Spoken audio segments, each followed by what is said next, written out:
Hello, League fans, and welcome to the 2017 North American Scouting Grounds. We're coming to you live from our studios in Los Angeles, where the best players from solo queue will battle for glory on the LCS stage and garner the attention of professional teams. Hi, everyone. I'm Daniel Diagon Gonzalez, and joining me for the day's events are Mark Z and former Scouting Grounds alumni from CLD Academy, Zach. Gentlemen, how's it going? Pretty excited to be here. I missed out on last year's one, so I'm coming up for this time. Zach, how about yourself? Yeah, pretty excited. I was here last year, so it's good to see new talent come in. Absolutely. So for those of you who don't know what Scouting Grounds is all about, we invite the top 4 players from each role from solo queue to play in a week-long boot camp. Players are drafted onto teams to play games and receive coaching from LCS support staff, attend workshops with LCS pros, do photos, do interviews, and compete in a short tournament to showcase their skills. Over the past 2 days, the drafted Drake teams have competed in a round-robin tournament, which has determined seeding for today's matches. First up is the third-place match between CLG's Team Mountain Drake and C9's Team Cloud Drake. Then we'll get to see the finals between Optic's Team Ocean Drake and TSM's Team Infernal Drake. And 30 minutes after the game's complete, we'll host the first ever Scouting Grounds draft, where the 10 LCS organizations will have an opportunity for exclusive rights to 1 player for the 2018 competitive season. Now, guys, before we get into the games, I want to get your thoughts on the event as a whole. And Mark, I know that you had some feelings about the community criticism on the event early on. Why don't you go ahead and take the floor? Right. So a lot of people, you saw Reddit threads popping up, a lot of tweets about this, that they wish there was more coverage of the event. And I think it's something that all of us agree on. We'd love to have this be a full-blown, live event the entire time, but it's something that you have limited resources for. And the purpose of this event, of course, is the players, the new talent in NA, and giving them a chance to showcase their skills. And that's where all the priorities lie, making sure that those guys are going to have a great experience. And sometimes that means you have to make decisions. And on that end, we have 1 day of coverage here. And everyone wishes they had more. I wish we had more, but it's important to make sure the players shine. Right. And speaking of the players, Zach, as you said, you were here last year. Talk us through your experience of coming in from solo queue, obviously playing in a couple of tournaments beforehand, but then having the structure of an LCS organization. Yeah, it was a pretty different experience because coming up from solo queue, you're not in a team environment, and there was a bunch of different factors coming in, and these teams evaluate you not in terms of just your skill, but also your mindset and how fast you're willing to improve and your communication. And it's not only just how well you do and how well you can beat your lane opponent. There's a lot of different factors that come in. And I ended up 2nd place last Scouting Grounds, and CLG ended up, there's this 3rd place match, but I think overall the players here come from solo queue, and it's like a whole different experience. Now, speaking of differences, what do you think is the one biggest difference between the solo queue mentality, doing more amateur type matches, and then this situation here? Definitely be the communication, because in solo queue you're not communicating with anyone else on your team. You maybe type something, but in fives you're communicating a lot. You have to always talk about important stuff, your important cooldowns, and there's just like a bunch of small stuff that you can communicate in game, and it can help your teammates as well. And that's something you don't really get in solo queue. Yeah, Mark, so as an analyst and as a coach, you're here, you would be here theoretically scouting out for players. What are you looking for in these players here today? I think what you said about communication is really interesting, because having talked with some of the coaches, there seems to be 2 different kind of philosophies. One is look for like a really mechanical player, and then as a coaching staff, you say we can teach them the macro elements and those kinds of things. Some of the other coaches are going the complete opposite way and saying we want to find someone who can communicate very well, who has a good understanding of the game, and then we can work with him and fit them into our system. So there's 2 different approaches, and that's what I really like about this. Is a lot of the time when you do a tryout with a player for like a single day online on some tournament thing, you don't really get a real sense for what that kid's all about. And here, you get to bring them on, you work with them directly for multiple days, and that's when you get to see the pressure build up on them, how they handle that, and how they really handle working in a team environment. All right, well, all the teams were here. They got to get a look at the players, and now let's send it on over to the casters to get the day underway. Thank you, Digon. Hello, everyone, and welcome back to the Battle Arena for some North American Scouting Grounds. I'm Clayton Captain Flowers Reigns, and helping me bring you today's action is none other than Aiden Zyrene Moon himself. How you doing, bud? I'm doing fantastic, man. It's been so long. I've grown my hair out. I'm ready to go. It has been quite a while, and you might recognize some of today's players from their past competitive performances or streams, but many are new faces. So let's go ahead and introduce you to the players in our first match. Starting on the blue side for Team Mountain. In the top, they've got Rodov. In the jungle, they've got Nintendo X. Mid, it's a Blaze Olive. Bottom lane is Value and support Winter with Coach Zachary Goldman. Yep, and that means on the red side, it's going to be Cloud9's Team Cloud. The top lane is League. Jungle is Fnatic. Mid lane is Linsanity. Bot lane Ash. Support Iron Pyrite. And Coach West Rice. Now, Zyrene, a lot of people at home are not super familiar with exactly what the format is, how this entire thing is structured. For the people who aren't in our shoes and haven't been here kind of observing this firsthand for the past couple of days, explain to me how we got to this point. Yeah, the reason that, Scouting Grounds wasn't really shown last year was the idea of, is this something that's incredibly interesting for, viewers? Because ultimately, at the end of the day, whether a team wins or loses doesn't really matter. It's the player performances. So this is basically, you get to look at tryouts, right? And they're recruiting players, not necessarily teams altogether. So what happened here is these guys got pulled in from solo queue, brought in on Monday, they got in scrim groups, and they just kept swapping players all day long playing. Then Tuesday they came in, they did 10-minute interviews, every single player with every single team, and then right afterwards, they went into the Drake draft, where every organization, the 4 that were here, drafted 5 players. And so those guys didn't go in completely blind. They had a lot of scrims to watch from Monday, and then on Tuesday they got the interviews. Now they've had 3.5 days of playing together and communicating, so it's not going to be professional play level, but you're looking at the standouts. You're looking for that guy that kind of catches your eye with their play, and the communication. The comms have been something that the teams have really been putting an emphasis on. Who is a communicator, who is a shot caller, and who has those leadership qualities. And the one big thing I want to go ahead and update you guys on as well, as we are jumping into the first champion select, is this is played on patch 7.21. Because of the fact that these players played all throughout the 2017 season, they earned their spots on the challenger ladder with the old runes and masteries system, it was deemed probably best by more than not of the teams, coaches, and professional organizations involved here that it would be best to play on the system that these players earned their spots in. So we're going to be seeing these guys on the older system. This is not played on Runes Reforged, so keep in mind that we're sort of in a time machine here going back a couple of patches, and that's what you're going to be seeing. You are, however, not going to be seeing the same patch as Worlds. It is not Ardent Sensor meta, and you do have Ornn available for picking as well. Yeah, big things that stand out to me is Ornn is crazy, no Ardent Sensor meta, and the fact that Azir was buffed, and he got a nerf on this patch slightly, but he's still pretty crazy. So I'm expecting those to come through as bans like they have. But like you said, the organizations were saying it's much easier for us to judge skill of these players based on their year's performance, because they made it in the 2017 ladder to the top on Challenger.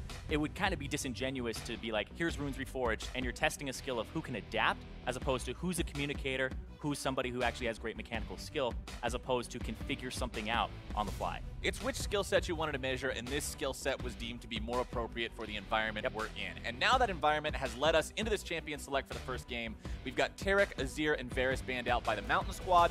Cloud going to go ahead, take Kalista, Tristana, and Ornn off the table as Zaya's picked up first for Mountain. Cloud responds with Caitlyn, and thinking about that Sejuani. Yeah, and so, we're mostly going to be talking about players a lot here. We're going to be talking about the people who have been standing out in the week, giving some information on these guys. And the first pick for Value there, Value was actually the guy, the 80 carry, who was drafted a little bit later. He was number, looks like, I'm going to check it again here. Number 8 in the number draft 8, overall. yeah. So he wasn't taken very early on. But the fact that he ended up in this spot and he's been a carry for the team has been great for them, because Mountain had first pick. They took a Blaze Olive, #1 in the draft. The guy's kind of a known quantity that he's good. He's got leadership qualities outside of the game, but Value has been somebody who has been a bit of a surprise for a lot of the teams here, that he's been able to step up as a bit of a late game shot caller and somebody who's contributing and has some mechanical skill. So you've got to keep your eyes on him on that ADC role. So as we finished out the first half of the picking phase, you've got Jarvan and Alistar put onto the side of Team Mountain. Some real engage and frontline potential there. Cloud will round out their third pick with that Cho'Gath. We've seen a lot of him as a staple in the top lane. Very powerful tank. Also has a lot of damage potential. So we're talking about, Blaze Olive got drafted #1. #2 person that was picked was League. League was actually picked up as the first pick from Cloud9's Team Cloud, and a lot of people have had their eyes on him. He's apparently stood out as a big communicator and a diverse playstyle, because you see a lot of top laners that make it to the top of solo queue because they're playing Riven, because they're playing Fiora, Camille. They're carrying the crap out of games. League is there because he's a really good team player and he understands the diverse array of champions. So League is somebody who's been showing that he can actually play a whole bunch and adapt to his team's needs, and he's been standing out as well in that department. It's not kind of like, oh, he's a team player, but it's like he could possibly be right at that academy level already, and people have their eyes on him. And for top lane especially, it's one of those roles where, an AD carry in solo queue is performing a very similar job to what an AD carry in professional play is doing, right? He's supplying the damage, he's the guy you got to protect, he's the backline cannon.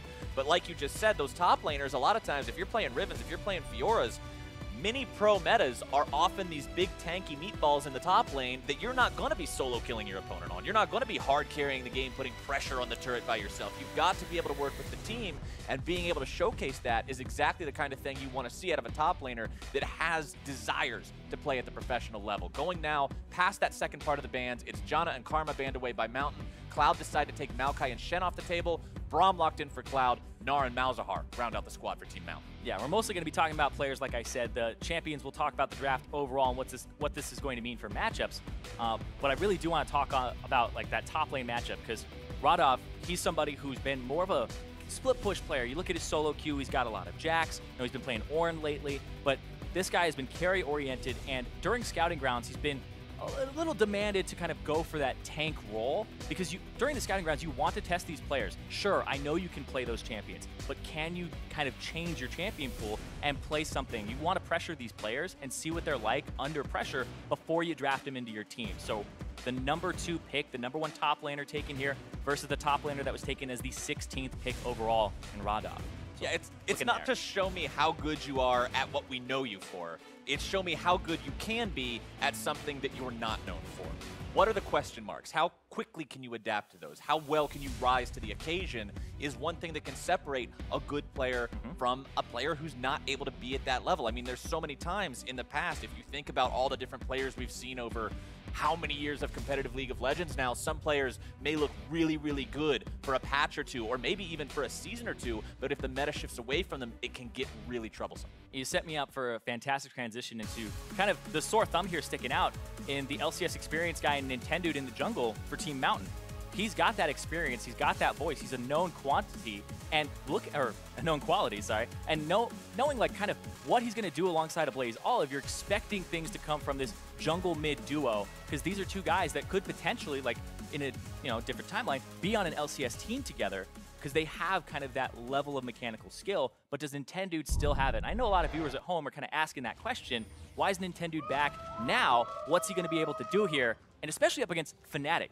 Fnatic is 16 years old. He hit Challenger, he was 15. He is the youngest person in the scouting grounds, and there's pressure on him to perform here. I know that when I look at his solo queue, it's a lot of Jarvan, it's a lot of Rek'Sai and Sejuani, and then there's a drop-off there. He's on one of his good comfort champions, but I want to see what he's doing up against this experienced guy in Nintendude, because age is something that people have had debate about. You too old for this now? He's up against the young gun here in Fnatic, and can they bring it? We'll see here. Well, Team Cloud seeing maybe if they can go for a bit of a level 1 here. Get the exhaust out, but the flash from Value will make that a worthwhile trade. So 1 summoner for 1 summoner between these two teams. Value without that flash, of course.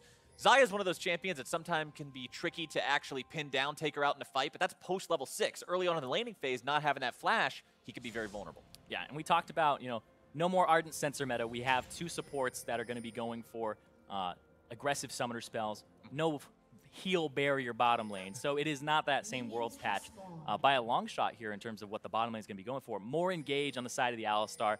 You have to watch out if you are going to be, Linsanity or Ashe in these mid-game team fights. They do have some people who can protect them, but there is a decent amount of pick on Mountain with the Malzahar, with the Alistar, and even the Jarvan. Looks like nobody's going to do anything too crazy after that initial level 1 invade coming from Team Cloud now. One thing I also want to bring up is, for those of you at home who aren't fully aware, aren't totally familiar, 4 different LCS teams, organizations, whatever you want to call them, are responsible for sort of coaching and guiding these players under their Drake banners here at the North American Scouting Grounds. Team Mountain being the one that's working with CLG, Team Cloud working with Cloud9 appropriately. So those are the 2 kinds of support squads that you're seeing behind the scenes for these 2. Helps me out a lot. Oh, yeah. To remember that Cloud is Cloud9.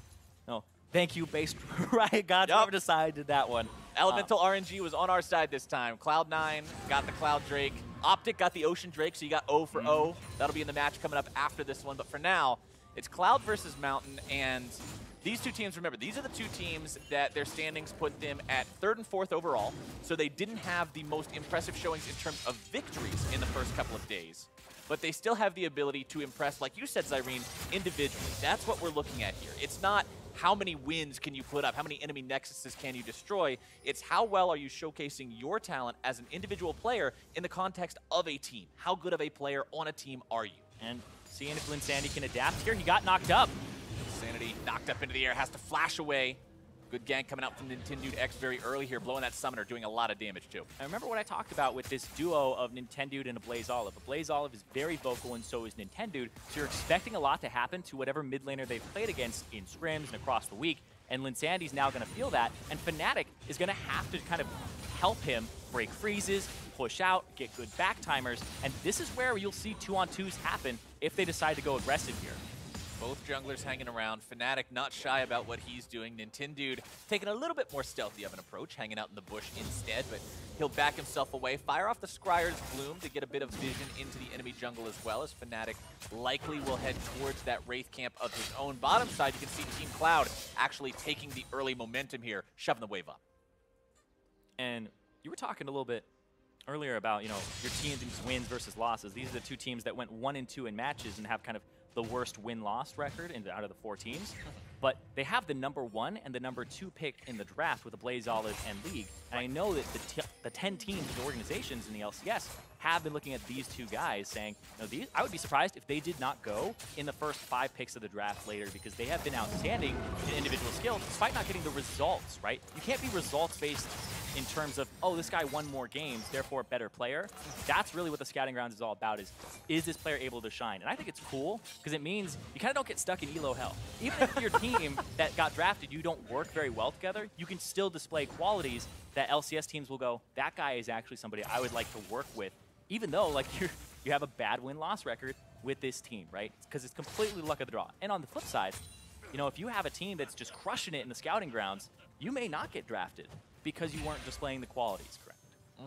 And I'm looking at that too from the point of view that we got from Zag when he was talking on the desk right before this, where he said this is a very different environment. These players are used to playing in solo queue. It doesn't have that same level of communication. So who can step up? Who can show, you know, I'm not just a challenger player. I'm not just a guy who's going to constantly grind out multiple smurfs and rank high on the ladder. I can play competitive. And that's why, you know, communication and having the voice comms available for the teams is so important here, because I was watching the scrims and there's people who are making TP plays. And hold on, Blaze Olive. Oh, gonna be fine, but he gets pushed out. His wave is already pushed though, so he's actually completely fine here. And he has Nintendo coming up. Yep, but fires off the gates, no problem. Yeah, but I was watching scrims where somebody would make a TP flank, and it's the correct play, but they're really far away, and the rest of their team engages too early. And it'll look like it's the TP guy's fault for TPing quote-unquote like too late, but in reality, it's actually the other 4 members who weren't listening to him saying, wait for the hold, not crashing yet, that type of thing. And that's why it's so important, because he's going to look boosted, but at the same time, it was actually the rest of the team. So it's very important to look at individual skill, because it's 3.5 days of communication. You're not going to be at that LCS level in terms of, you know, making these coordinated plays. So you had to look at the individuals. Was it the right play? Was it correctly executed and communicated? And the thing about coordination, what I notice when I see it is it's a game of, I'm not even going to call it inches, it's a game of millimeters, because if you're just a little bit off, if it's just slightly not timed the right way, it's going to go from a major success to a major failure. Some of the games that I was watching last night that they were playing, there were so many engages from Team Mountain when they were up against Team Infernal,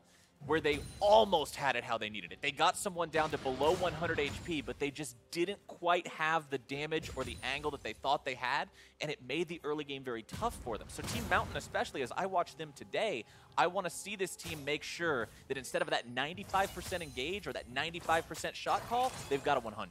Yeah, exactly. And you're looking at, you know, the team in terms of the communication and how that shot call is going, but you're also looking at who's affecting what. Like right now, Nintendo to Blaze Olive had that priority looking top. Does League sense that this is coming and it's a possibility? And you already see that. He's got that game sense. He didn't have the vision, but he's got the game sense for it. And he notices. And this dude, even in CS, Gnar versus Cho'Gath matchup, very little affecting this lane. And that's why you're looking at this guy going, hot damn, he's pretty good.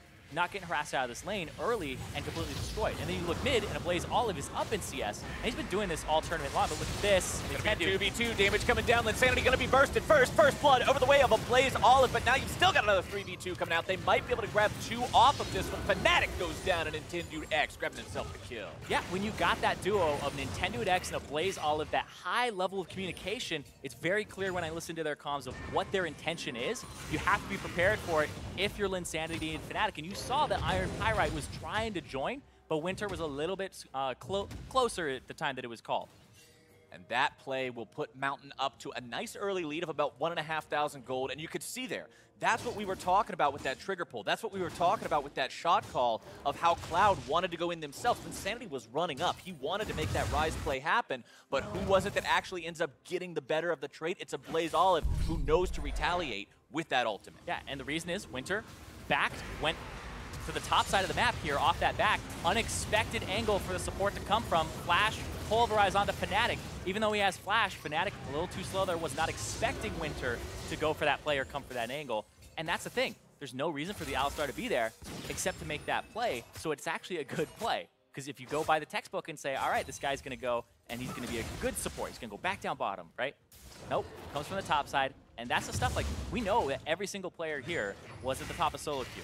It means you can carry those games in solo queue. You don't make it to the top as a support unless you're making plays all the time. Right. The top supports aren't the guys who go down bottom and constantly just, here you go, here's a stack 80 carry, here's a stack 80 carry. They're the guys that are roaming around. They're the guys that are impacting other lanes. Yeah, affecting the game. And that's the thing is, when you look at these teams, you know that every single person has carried games. That's why they're top of Challenger.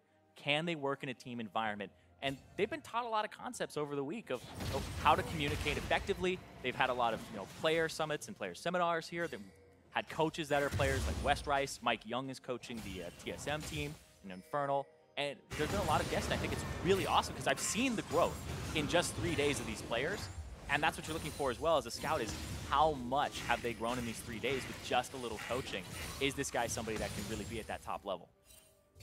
Sanity farming up his mid lane here. He's fallen a good bit behind. It's a lot of pressure. Yeah, you were bringing up the pressure earlier that you were expecting to see between Nintendo and Ablaze Olive, and that's resulted in a 1-0-1 scoreline for both players, as well as a 25 CS lead for that Malzahar mid lane over the Rise. And as Ablaze Olive continues to perform well in this game, you know he's the kind of guy who can step up and make those carry performances in scouting grounds, just like you would expect to see him do in the Challenger ladder. This is a guy who, even in the games of Team Mountains that haven't looked the best, the ones that they've dropped even, Ablaze Olive has had solid score lines. He's done well for himself. This is a player who, for good reason, like you said earlier, has that reputation where a lot of people are going into scouting grounds specifically with eyes on him. Yeah, and that's the cool thing about the scouting grounds too, is you see this guy who, Ablaze Olive, out of the 4 mid laners, actually had the lowest LP out of the 4 mid laners here. But he was drafted first because, like I said, he's known to be a good player and people have had their eyes on him. So you get a little bit of that insight if you draft him and go, okay, is he a good communicator? What qualities does he have as a leader? Is he one of those silent mid laners who just sits there and allows things to happen, right? But it turns out Ablaze Olive is very vocal, and the fact that he's 19 years old, he's played already on a challenger team with Nova, and he's been in the scene for a bit now. He's quite aggressive, and the thing that stands out to me about Ablaze Olive, double-edged sword. He's going to make a play to further the game. Sometimes it backfires, but this time, speaking of making those plays, they're able to go in. There it is. The ultimate, but the flash away from Linsanity, and the aggro is punished. Nintendo X will make it 2 over to Team Cloud. exactly what I was saying there, because That was almost prophetic from you, I'm not going to lie. That was perfect. like Ablaze Olive, the thing about him is he's always going to try to move the game forward, for better or for worse. I personally like it because it means he's lacking that hesitation that a lot of players have, where they're afraid that if they mess up a play, they're going to have to be like, oh no, I have to live with this regret. I let people down. He's like, no, I got to take control of the game. I got to grab this game, shake it, and say, you're mine. I'm going to win. And he does that every time, and I love it because even when they're in a bad position, he'll try to make a play. And I think that's something that you can work with. Well, working with it that time set them back a little bit. They had 2,000 gold up before that play, but after the dive goes awry, Team Cloud manages to close that down to under a 1,000 gold lead. So let's take a look at how that happened. Yeah, it's been an interesting kind of mid-game here because he goes for the play. Great from Fnatic to kind of be around that mid side. Feels that Nintendo X is coming up. They don't have the vision coverage on that side, and they're able to get those 2 kills for 0. And Fnatic, you know, we saw like a Blaze Olive and Linsanity have a 2-level difference between them, and now it's been caught up. But Fnatic was actually ahead of Nintendude by 2 levels after that play, and he's still up in experience here. Nintendude is catching up, though. This is, of course, 721. Yep. The jungle has not been completely changed just yet, and so he'll be able to farm back up a bit. And now they're going to try to transition pressure to the bottom side of the map here. It's been pretty silent between the 80 carries of Value and Ash. Oh, just been kind of doing their thing, waiting for that mid-game fight, but they have been CSing the best in the game so far. Yeah, it's been a relatively close contest between the two of them. You can see about a 9 CS lead there for Zaya. Blaze Olive may have found himself in some trouble here. Fnatic going to be going after him, but Nintendude X there once again. A Blaze Olive firing off the ultimate. Has to take now, but the stun up finds him. Fnatic grabbing himself the kill now, trying to make his way out. He falls, and so does his mid laner. It's a 1 for 2 going the way of Team Mountain as Iron Pyrite forced to flash out. Yeah, Radov getting in there with the teleport. Going to give over that TP advantage, but at the same time, that was a play that they were going to have to get a little bit more off of here. They're looking for Ash down bottom with the Alistar. It should be an easy play. Alistar fantastic at making these dives. Ash popping the heal to keep himself alive. TP also going to be used. League down here now. Looks like they should be able to get this free kill onto Winter, who just wants to dunk the cowbell. He knows there's no other way out. Yeah, not today.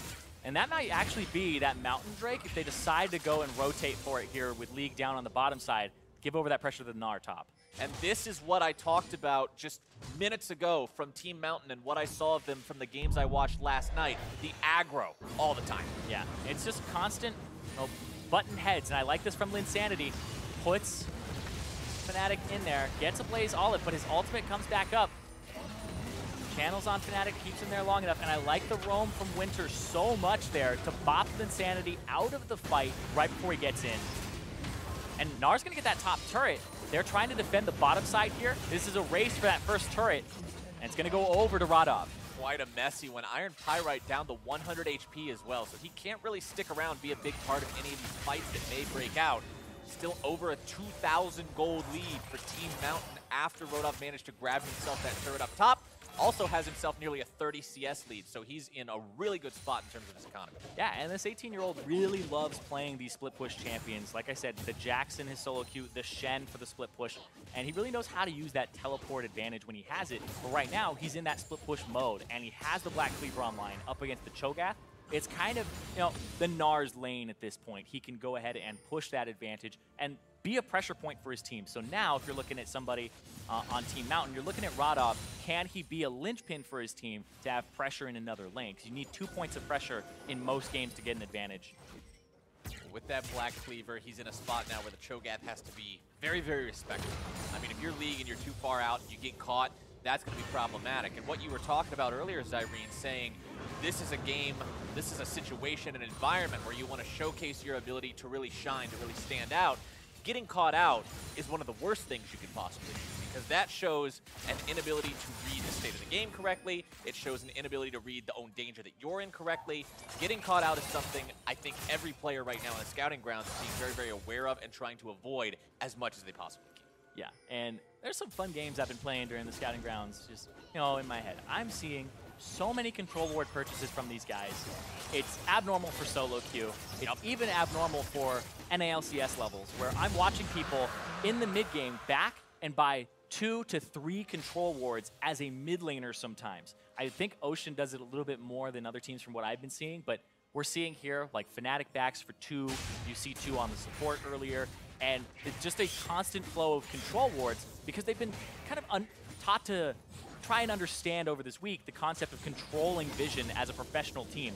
And I mean, it's not, like I said, about the whole team, because not the whole team's getting drafted, players, right? You don't want to be the player that doesn't buy control wards. Right. That's a thing against you. If everybody on your team is buying 30 control wards a game and you've got 12 of them, you're not going to look that good. If you aren't selling that Dorans for a control ward in the late game, Not what they want to see today, but that's why you see all those inventories, like you said, so many control wards in all of them. Yeah, I'll try to keep an eye on it, because if it happens again, because it's been pretty prevalent, we'll see here, though. Oh, that was a really unfortunate Rise ultimate. Linsanity teleporting himself into straight demise, as now the counterattack coming out from Team Mountain. They're able to catch Iron Pyrite up in the Cataclysm. The Feather's going to be recalled as well. Pyrite still walking himself away from this one. Mountain's Chase going to find him still a little bit more damage to make sure they seal the deal. The stun comes out on a Nintendude X. League now trying to make something happen for Team Cloud. The stun down onto Winter, but now it's Rodov who again making the play from the side, trying to get in there. He's going to find himself stunned up. It's value to drop. League's going to turn it. Is on the front line, marching straight forward, and a double kill over to the side of Team Cloud. Ash picking himself up that one, and what initially looked like a bad engage from Cloud goes their way. Yeah, and that looked like Rodov was trying to get to the back line there, hop over, and get something done, but that allowed League free reign to once again go over into the back line there, and he really did just wreak havoc in that back line. And he was able to get his chomp off finally. He had blown his flash earlier to try and get in, and I think Ash also, with the backup there, really kind of shining true. And up against Value, these guys have been CSing like monsters. They're at that 10 per minute mark, and they're finally going to get this bottom turret here. All right, bottom turret goes down. Cloud gets themselves on the objective board, and the gold is dead even. Let's take a look at this Rise ulti that was really unfortunate. Yeah, unlucky, you know? But the turnaround is really the impressive part here because they go through a choke point. This is a 3v5 here because you have Rodov come in from the top side afterwards, or 4v5 afterwards, actually. There's a numbers disadvantage here for Team Cloud the entire time. 3v5 coming in on this side when Rodov comes in. Boom, League pushes forward, pushes them out. They regroup. Rodov jumps over. Instead of focusing him down, trying to go for the back line, they all group up here. He gets the nom onto the AD carry who had gone too far forward, and then they're able to clean up afterwards. And, oh, the replay was too long. I'm so sad. Nintendo had 3 control wards when he backed. Winter had 3 control wards when he backed. It was happening. The Wardocalypse was happening. It was happening, but we didn't get to see it just yet. Now we've got Team Mountain working on that Rift Herald for themselves. The bottom lane play didn't go quite the way they wanted it to, so they've got to find some other move to make here, but Team Cloud has found them out. Sanity and the rest of the boys coming in, seeing if maybe they can make some kind of a pick here. Nintendo with the EQ to get out of the way. Rift Herald resets, loses all of their patience. And we're back to the old standoff. Fnatic here on the front line, gonna be bound up. The ulti coming out from the Malzahar. Fnatic gonna be taken low, but that's Sejuani, that's the tank, the front line. Nintendo, is he out? Dropping first. He's not quite able to get Fnatic out, but now it's Ash on a killing spree, grabbing the kill onto Winter. A 2-for-1 for Team Cloud. Yeah, and Sandy going after a Blaze Olive here. Blaze going through the minions. Nice on the W there for the block on the Malzahar. They're gonna reset, and another 3 control wards for Winter. And whoa! Okay. Meanwhile, bottom lane, League with the solo kill onto Rodov. That's what we're talking about here for this guy.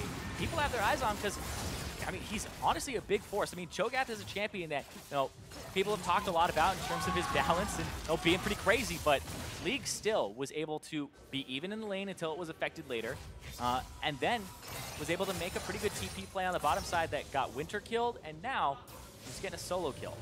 I mean, this guy's scary now. If you look at the itemization earlier, I mentioned how Rodov was at a point where he had Black Cleaver, so it was like, okay, the Nar's at a point where he's pretty strong, but Cho'Gath with both Adaptive Helm, Righteous Glory, Ninja Tabby also thrown in there. Like, this is a Cho'Gath that you've really got to respect in these team fights. Yeah, he's getting really big. He's got that armor, he's got the MR already, so he's going to be incredibly tanky, and once he gets that Gargoyle Stoneplate, if he goes for it, he's going to be a menace. 10-7 the overall kill count. 17 kills in 20 minutes. It's been a pretty bloody one. Both these teams constantly trying to make moves.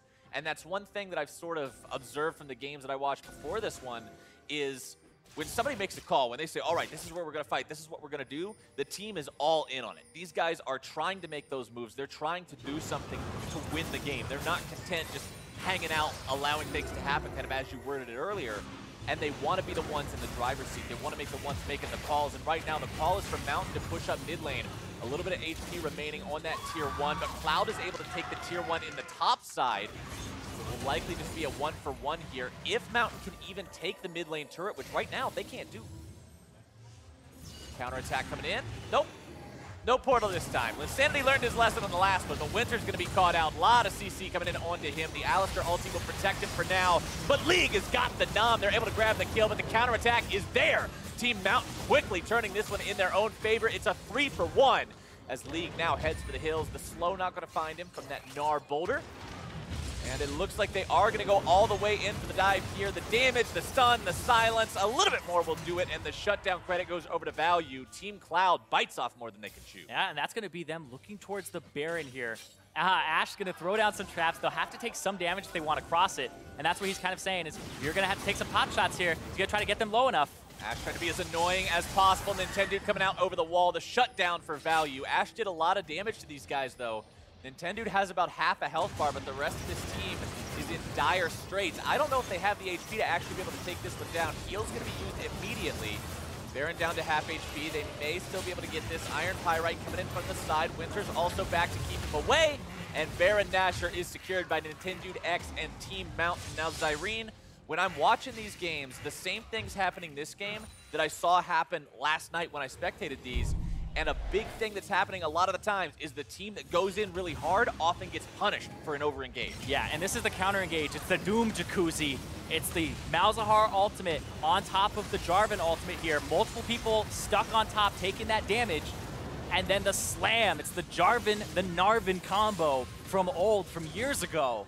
And it's back here, and it definitely punishes Cloud for that engage. The fact that Ash wasn't there either, and he was split pushing. It was one of those weird calls from Cloud where Ash isn't quite there yet, and they go in on a 4v5.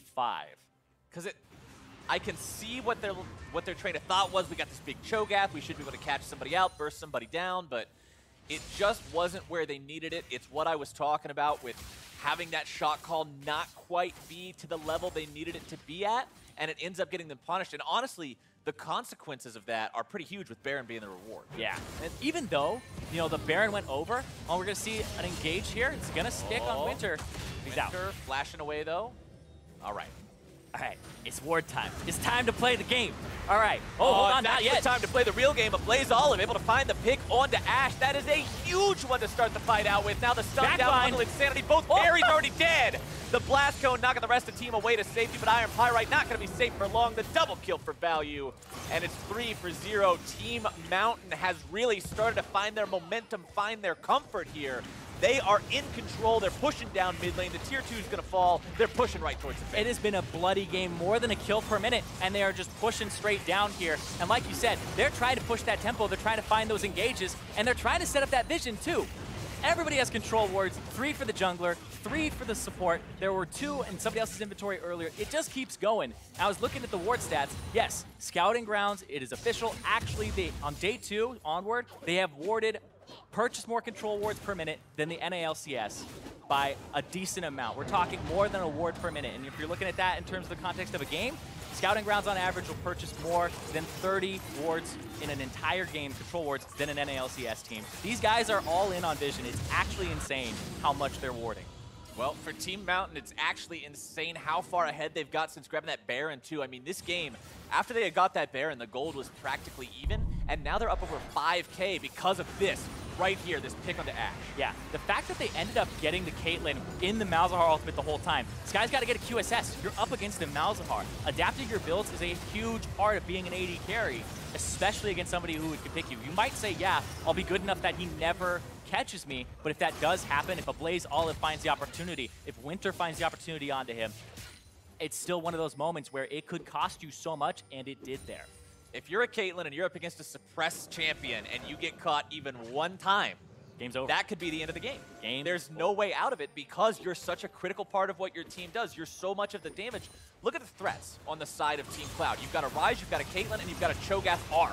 Those are your damage sources. Outside of that, you don't have enough. So he's got to be so very careful because we're at the point in the game now, Zyrene, where if Mountain gets one more big fight like that, if Mountain gets one more of those huge tempo pushes, they probably just take next one.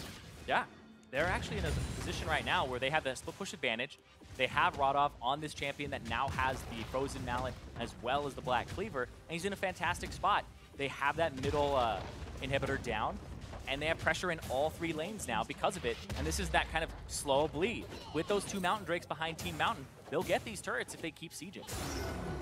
See what they can Gotta do make a here play. in the bottom lane as Insanity making the Ryze ulti come through. It's only going to be sending the tank line in now. Silence onto a Blaze Olive as he channels the ultimate into the back line. It's going to be Ash once more under pressure. Rodolph grabbing the kill as League falls too. Team Mountain is just too far ahead. Cloud's best efforts will be in vain.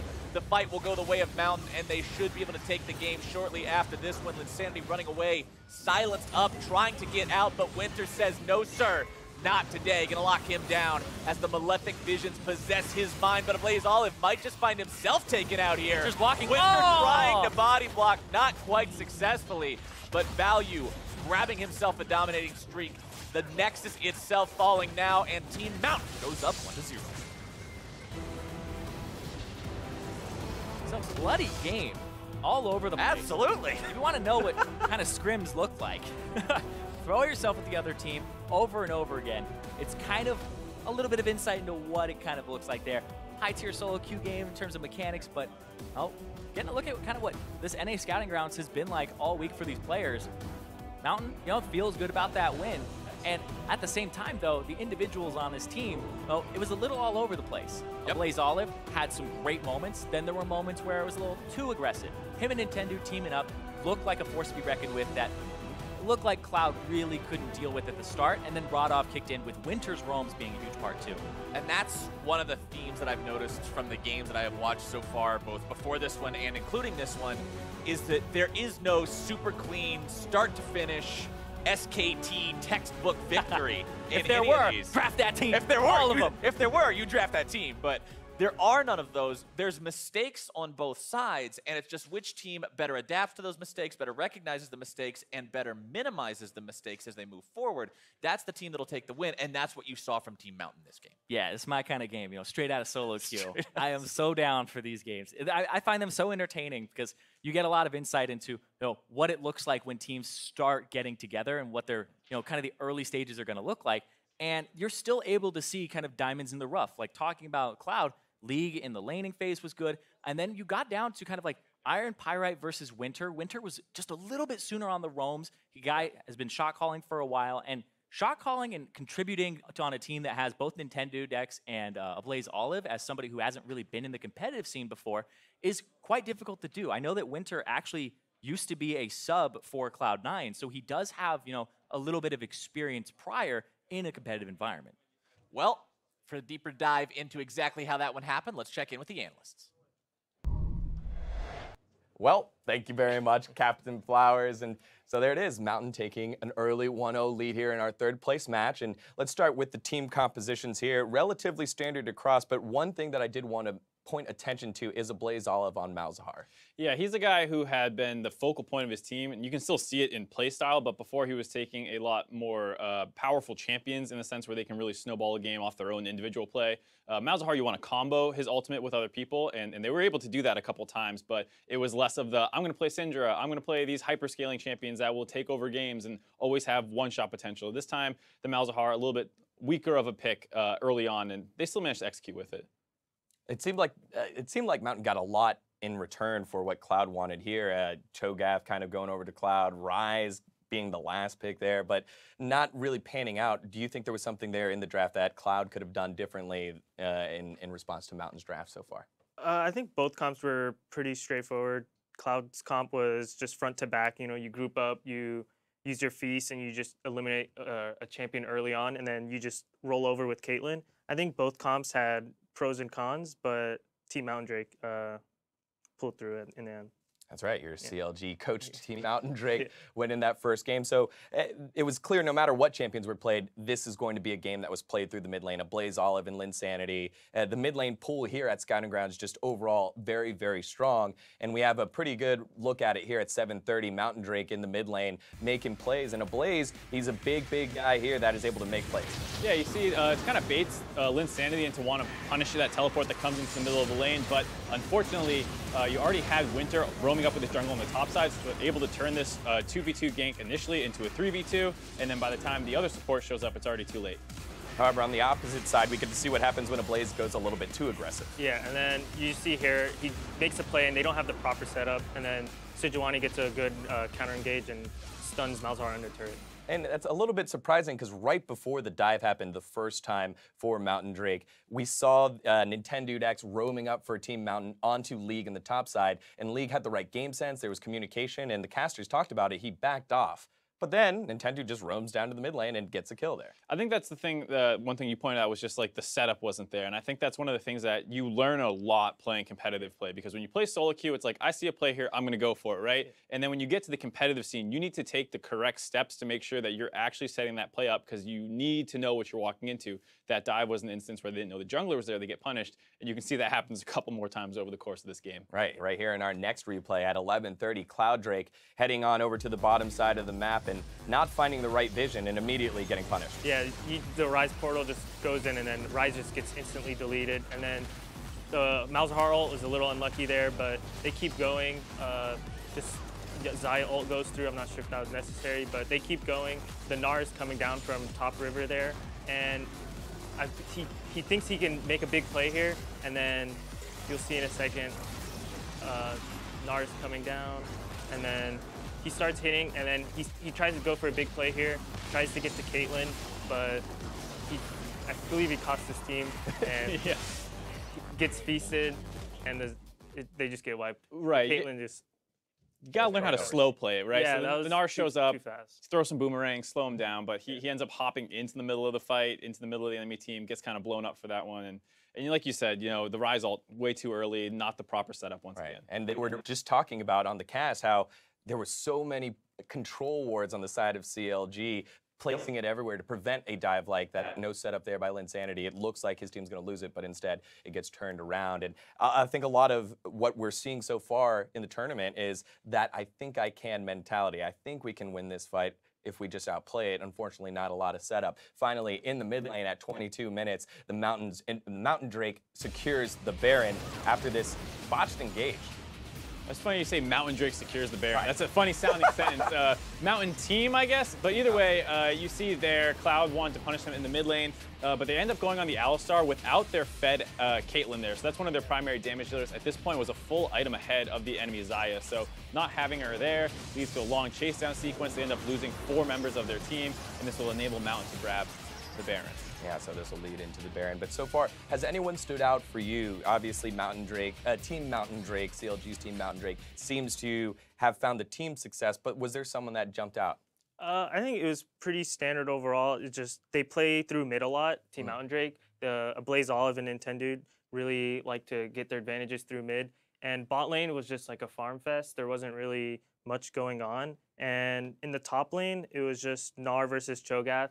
Gnar did get a CS lead, which I think he should in that matchup, but it was pretty standard. I believe it came down to team play later on, and a lot of the both teams were, I feel like, jumping the gun. Like they weren't getting the vision set up first, and it bit them a little bit. And in that last replay, it just like fighting without your Caitlyn, like it just shouldn't ever happen. Yeah, I think one guy who stood out for me a little bit was League, the top laner on Team Cloud Drake, and that was the first pick of that team when they had the Drake drafts. That's right, number 2 overall. Yeah, number 2 overall. So he was someone that was very sought after, and I think you see that you're not necessarily always looking for someone to smash his competition here. You want to see them execute on the role you put them on. So he survived the Gnar matchup, fell a little bit down, and then once he got those kills in that bot lane play, was actually able to solo kill the Gnar later. And like you said, it fell apart due to team play, but I think you're looking for someone to execute on what their role is in that team comp. Zag is a bot lane specialist. What do you want to see out of these bot lanes? Because we haven't seen quite a lot out of it in that first game.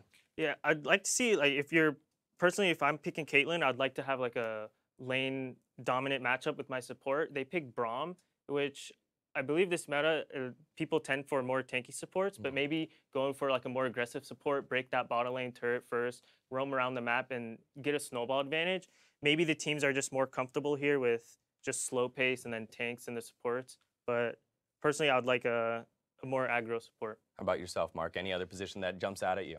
I mean, I like the mid-jungle 2v2 that we're seeing out of CLG's team. I think they just need to clean it up a little bit because that's clearly their play style, and they did get leads there, but you can't throw them on those kind of dives.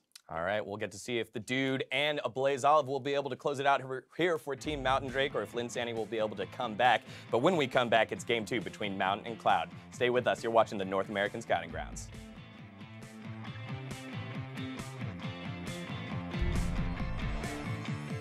All right, this is 100% of the remaining hand warmers in this building. All right, gentlemen. Good luck. Who wants to share a hand warmer? With this, 2v2 damage coming down. Linsanity going to be bursted first. First blood over the way of a Blaze Olive. Nice. We win this. We win this. We win this. Let's go. Nice. He's on his side. Q1.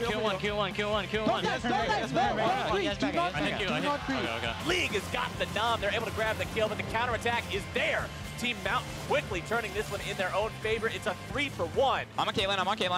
Caitlin's dead. Nice. Fight. I'm holding all of them. Rise. Getting deep in the pit. They're all stuck. Nice. Good shit. It's going to be Ash once more under pressure. Rodolph grabbing the kill as League falls too. Team Mountain is just too far ahead. Cloud's best efforts will be in vain